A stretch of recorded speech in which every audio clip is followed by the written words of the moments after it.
Friends, బాగా మామిడికాయ అమ్మ చేత మామిడికాయ నిలవ పచ్చడి తయారీ విధానం చూద్దాం ఫ్రెండ్స్.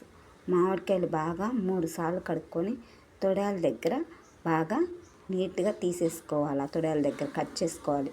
బాగా ఫ్యాన్ కింద ఆరబెట్టుకోవాలి 2 గంటలు, లేదా ఎండలో అయినా 1 గంట సేపు నానబెట్టచ్చు. చిన్నులపాయలు ఒక 1/2 కేజీ ఒలుసుకొని పక్కన పెట్టుకోవాలి ఫ్రెండ్స్. తర్వాత ఆవాలు ఎండపెట్టుకోవాలి. మెంతులు 4 స్పూన్లు కూడా ఎండపెట్టుకోవాలి.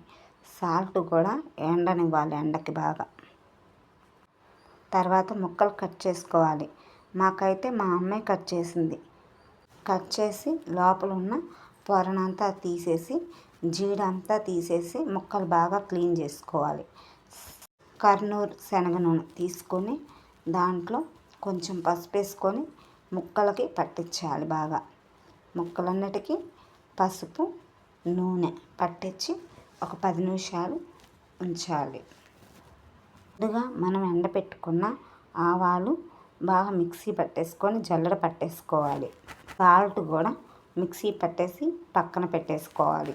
రాళ్ళ ఉప్పు కొన్నేమో బాగా ఉప్పగా ఉంటాయి, కొన్నేమో తక్కువ ఉప్పు వస్తుంది.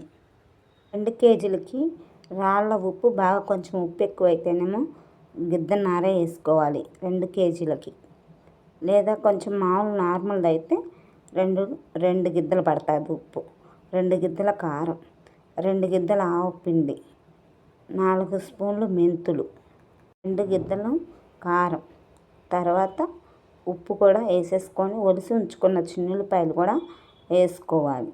1 కేజీల చిన్నులపాయలు సగం వేసుకోవాలి. సగం గ్రైండ్ చేసుకున్న పేస్ట్ని కూడా ఆ మిశ్రమాన్ని అంతా వేసి బాగా కలుపుకోవాలి. మామిడికాయ పచ్చడి అంతా సగం నూనె ముందు పోసుకున్నాం కదా, తత్మా నూనె కూడా బాగా పచ్చళ్ళలో వేసుకొని కర్నూలు శనగ నూనె మాత్రమే పచ్చళ్ళకి వాడాలి.